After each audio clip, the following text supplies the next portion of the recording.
warahmatullahi wabarakatuh. Halo semuanya, perkenalkan nama saya Halimatus Sadia dengan NIM 230211100137. Saya dari Universitas Trunojoyo Madura, dari Fakultas Ekonomi dan Bisnis, Prodi Manajemen. Di sini saya akan menjelaskan tentang biaya peluang dalam keputusan investasi. Di sini ada 3 tahap yang akan saya jelaskan. Yang pertama yaitu biaya peluang, yang kedua yaitu keputusan khusus, dan yang ketiga yaitu keputusan investasi. A few moments later. Nah, di sini teman-teman pasti bertanya-tanya kan, apa sih biaya peluang itu? Apa sih biaya peluang dalam keputusan investasi? Di sini saya akan menjelaskan sendiri tentang biaya peluang.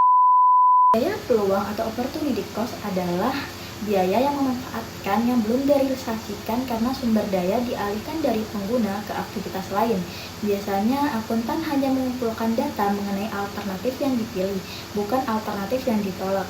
Menurut Darsono 2009-22 mengacu pada biaya peluang. Hilangnya utilitas ketika memilih satu di antara beberapa alternatif menjelaskan kemungkinan atau mencapai suatu layanan dengan mengorbankan suatu layanan. Contohnya, biaya peluang. Jika perusahaan memiliki sumber daya seperti bangunan sebagai asetnya, perusahaan juga dapat menyewa bangunan tersebut atau menggunakan bangunan tersebut sebagai asetnya. Nah, di sini saya akan menjelaskan lebih jelas. Tadi kan menurut Darsono tadi 2009-22 biaya peluang didefinisikan sebagai nilai atau manfaat yang hilang karena memilih suatu alternatif terbaik dibandingkan dengan alternatif lainnya yang tidak dipilih. Biaya peluang sendiri itu merupakan aspek penting dalam pengambilan keputusan, baik secara individu maupun organisasi, karena sumber daya yang terbatas harus dialokasikan secara optimal untuk memaksimalkan manfaat atau keuntungan. Definisi ini menekankan bahwa biaya peluang tidak hanya berupa biaya finansial langsung, tetapi juga mencakup manfaat potensial yang dikorbankan akibat keputusan tertentu. Darsono sendiri menyoroti bahwa memahami biaya peluang membantu individu dan organisasi membuat keputusan yang lebih rasional dalam menghadapi keterbatasan sumber daya.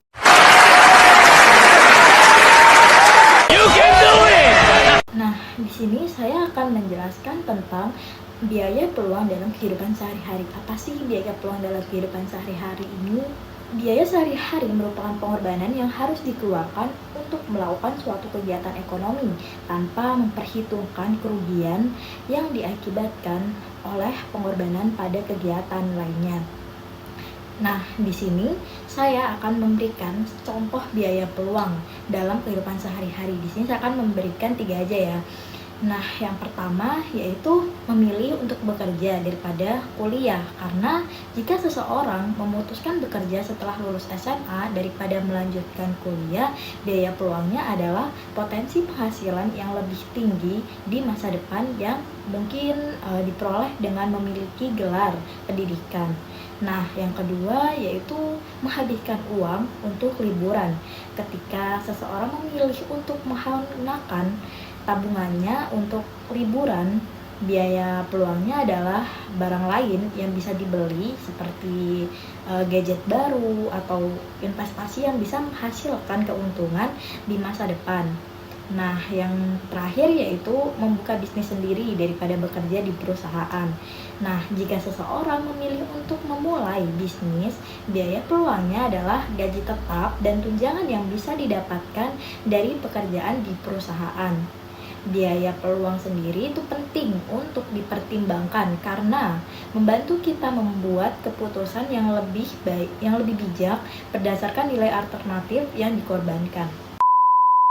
Biaya sebenarnya atau biaya kesempatan adalah biaya yang dikeluarkan perusahaan dan biaya yang tidak harus dikeluarkan perusahaan untuk biaya input, sehingga biaya real merupakan penjumlahan dari biaya implisit dan biaya eksplisit. Biaya sesungguhnya sama dengan biaya implisit plus biaya eksplisit. Laba atau rugi akuntansi atau keuntungan akuntansi atau accounting profit adalah selisih antara total pendapatan suatu perusahaan atau jumlah pendapatan yang diterima dari penjualan output dengan seluruh biaya yang dikeluarkan oleh perusahaan atau biaya usaha dan biaya yang di luar usaha yang merupakan biaya eksplisit. Rumusnya yaitu keuntungan akuntansi sama dengan pendapatan total dikurangi biaya total atau biaya eksplisit laba atau rugi ekonomi atau keuntungan ekonomi atau ekonomi profit adalah selisih antara total pendapatan bisnis dan non-bisnis dengan biaya sebenarnya atau biaya implisit dan eksplisit. Rumusnya keuntungan ekonomi sama dengan keuntungan akuntansi dikurangi biaya implisit. Nah, tadi udah dijelaskan tentang biaya implisit dan biaya eksplisit. Di sini saya akan menjelaskan lagi apa sih biaya implisit dan apa sih biaya eksplisit itu. Biaya implisit dan biaya eksplisit adalah dua jenis biaya yang sering digunakan dalam analisis ekonomi untuk menghitung total biaya yang terkait dengan keputusan tertentu. Nah, untuk biaya eksplisit sendiri yaitu biaya eksplisit adalah biaya yang melibatkan pengeluaran uang nyata untuk membayar barang atau jasa. Contohnya, gaji yang dibayarkan kepada karyawan, biaya sewa gedung, dan biaya pengeluaran untuk bahan baku. Nah, di sini ada karakteristiknya, yaitu yang pertama mudah diukur secara langsung karena melibatkan transaksi keuangan. Yang kedua dicatat dalam laporan keuangan perusahaan. Dan selanjutnya yaitu biaya implisit, yaitu adalah biaya peluang yang tidak melibatkan pengeluaran uang langsung, tetapi mencerminkan nilai dari alternatif yang dikorbankan. Contohnya yang pertama, waktu yang dihabiskan oleh pemilik untuk bisnis untuk mengelola usahanya yang seharusnya bisa digunakan untuk pekerjaan lain yang menghasilkan gaji. Yang kedua yaitu penggunaan properti pribadi untuk bisnis yang seharusnya bisa disewakan kepada orang lain. Keuntungannya sendiri yaitu hilang karena memilih opsi lain. Karakteristiknya sendiri yaitu tidak dicatat dalam laporan keuangan karena bersifat tidak langsung. Yang kedua, penting untuk menghitung biaya peluang. Biaya total ekonomi sama dengan biaya eksplisit ditambah biaya implisit. Menghitung kedua biaya ini penting untuk memahami seluruh konsekuensi dari suatu keputusan, baik yang terlihat maupun yang tersembunyi. Nah, di sini saya akan menjelaskan tentang tahap yang kedua. Nah, tahap yang kedua yang di sini saya akan menjelaskan keputusan khusus. Nah, tadi yang pertama kan udah dijelaskan nih, tahap pertama tentang biaya peluang. Sekarang fokus ke tahap kedua. Keputusan khusus sendiri yaitu salah satu utama tugas manajer adalah mengambil keputusan berdasarkan informasi akuntansi yang relevan. Keputusan harian sendiri adalah keputusan bisnis rutin yang berkaitan dengan fungsi manajemen atau pemasaran produksi, keuangan. Nah, menurut Darsono 2009-259, keputusan khusus yang diambil oleh manajer antara lain yang pertama, penolakan atau penerimaan pesanan khusus. Yang kedua, yaitu menutup atau mengembangkan divisi. Yang ketiga, memproduksi atau membeli produk sendiri. Yang keempat, menjual atau mengolah produk. Dan yang terakhir yaitu menyewa atau menjual fasilitas perusahaan. Di bawah ini penjelasan masing-masing keputusan khusus di atas seperti yang dijelaskan Darsono. Tentang yang pertama yaitu penolakan atau penerimaan pesanan khusus. Nah, pesanan khusus adalah ketika suatu perusahaan menjual dengan harga lebih rendah dari harga pasar untuk memanfaatkan kapasitas yang tidak terpakai. Misalnya pada kapasitas penuh 1000 unit produksi. Saat ini ada 800 unit produksi yang beroperasi dan sisanya yaitu ada 200 unit produksi, diproduksi dan dijual dengan harga di bawah harga pasar. Pesanan khusus diterima jika meningkatkan laba operasional dan ditolak jika menurunkan laba operasional sendiri. Memutuskan apakah akan menerima atau menolak pesanan khusus memerlukan penggunaan pendekatan penetapan biaya langsung dan penetapan biaya variabel di mana seluruh biaya tetap dilaporkan sebagai beban. Oleh karena itu, biaya produksi berarti hanya terdiri dari biaya variabel, yaitu biaya bahan langsung, biaya tenaga kerja langsung, dan biaya overhead pabrik. pembentukan atau penutupan area atau pembagian profit center area yang mengalami kerugian biasanya ditutup. Namun, untuk menutupinya, Anda perlu memperhitungkan total untung dan ruginya. Hal ini menjadi masalah ketika organisasi secara keseluruhan mengalami penurunan keuntungan. Area yang merugi kemudian dapat terus beroperasi dengan memotong biaya untuk meminimalkan kerugian di area tersebut, yang umumnya disebabkan oleh aksi biaya tetap. Yang ketiga yaitu membuat atau membeli produk sendiri. Keputusan manajemen untuk memproduksi produknya sendiri atau membeli dari pihak ketiga pada dasarnya adalah pertanyaannya apakah akan menggunakan peralatan untuk memproduksi produk yang memberikan kontribusi keuntungan terbesar, dan kategori biayanya adalah kepemilikan atau pembelian, yaitu adalah biaya terkait yang dipertimbangkan dalam biaya bahan langsung, upah langsung, dan biaya pabrik. Variabel penjualan atau pengolahan lebih lanjut atas produk. Dan yang keempat yaitu perusahaan manufaktur merupakan suatu perusahaan yang kegiatan utamanya mengolah bahan mentah menjadi produk jadi.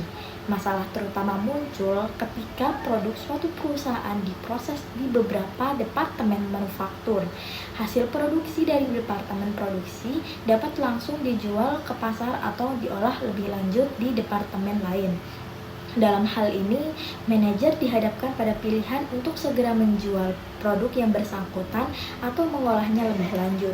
Keputusan mengenai penyewaan atau penjualan fasilitas perusahaan juga dapat mencakup pemilihan alternatif selain penyewaan atau penjualan fasilitas yang tidak lagi digunakan dalam operasional. Perusahaan ketika memilih di antara alternatif-alternatif ini, manajer juga harus mempertimbangkan pendapatan yang berbeda dan biaya yang berbeda. Biaya sendiri mempengaruhi penetapan harga jual untuk mencapai keuntungan yang diinginkan. Saat mengambil keputusan, manajer menggunakan berbagai masukan dalam model keputusan mereka yang dapat bersifat finansial atau non-finansial atau bahkan non-kualitatif. Informasi akuntansi diferensial digunakan oleh manajemen untuk menjalankan fungsinya. Antara lain, fungsi manajemen yang utama adalah perencanaan, koordinasi, dan pengendalian.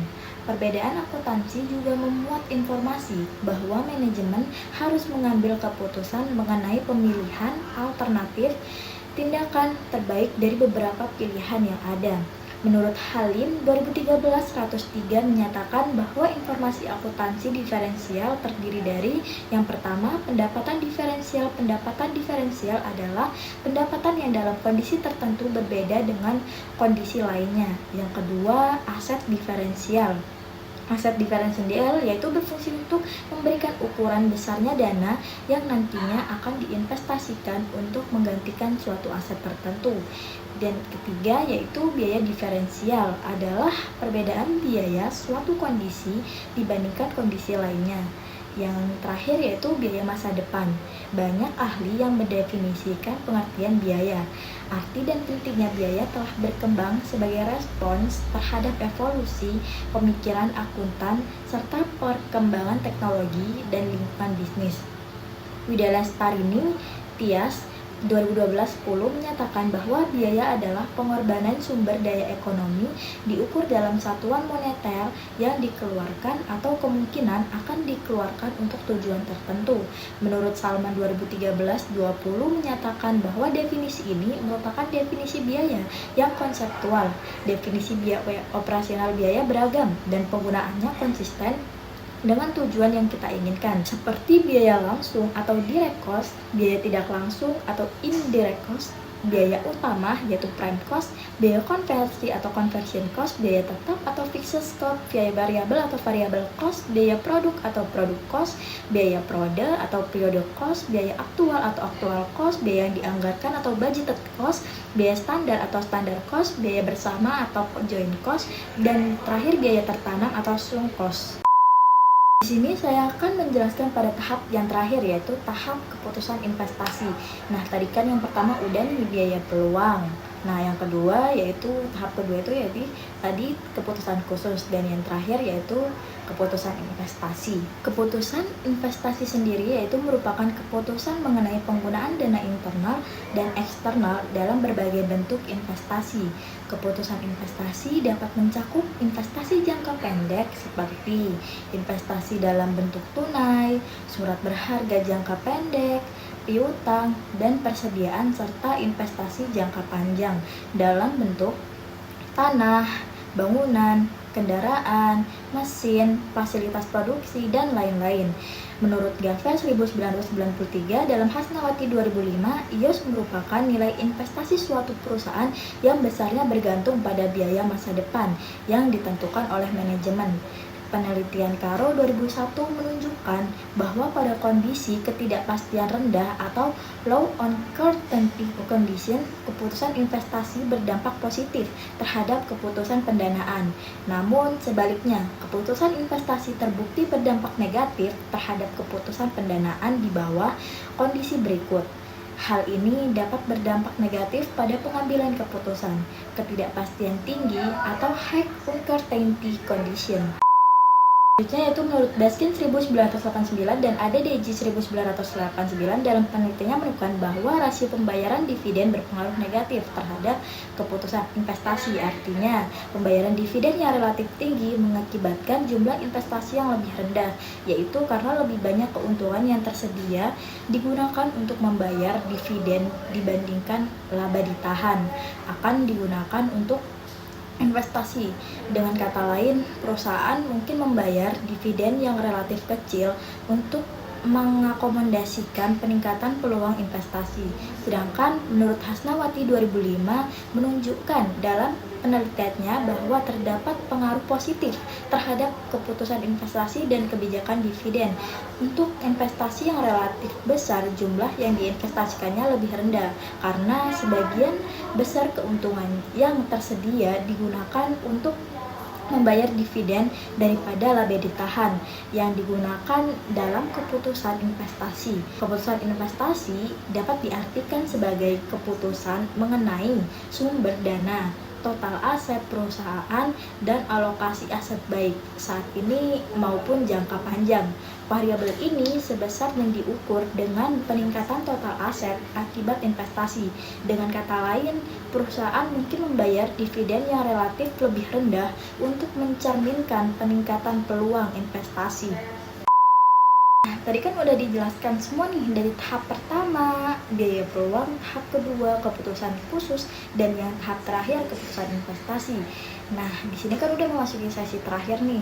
Nah, sekarang ini saya akan menjelaskan yang sesi terakhir, yaitu kesimpulannya nih dari semua yang udah dijelaskan oleh saya tadi. Kesimpulannya sendiri yaitu biaya peluang mengacu pada nilai peluang terbaik yang harus dikorbankan ketika mengambil pilihan. Mengakur biaya peluang adalah mengevaluasi nilai dari alternatif terbaik yang tidak dipilih dalam proses pengambilan keputusan dalam hal waktu, uang, sumber daya, peluang investasi, dan lain-lain. Konsep ini memberikan pandangan holistik mengenai dampak keputusan dengan mempertimbangkan apa yang diabaikan dan apa yang dihilangkan. Dalam dunia bisnis, memahami biaya peluang membantu pengambilan keputusan, membuat keputusan yang lebih tepat dan efisien. Hal ini memberikan dasar untuk mengukur nilai sebenarnya dari peluang yang hilang, memungkinkan perusahaan atau individu memaksimalkan alokasi sumber daya dan mengoptimalkan laba atas investasi. Manfaat biaya peluang mencakup pemanfaatan sumber daya yang dioptimalkan, perencanaan strategis yang lebih baik, analisis investasi terperinci, dan pengambilan keputusan yang lebih efektif. Dengan mempertimbangkan biaya peluang, dunia usaha dan pelaku ekonomi dapat mengambil keputusan yang lebih rasional, berkelanjutan, dan responsif terhadap perubahan kondisi ekonomi dan pasar.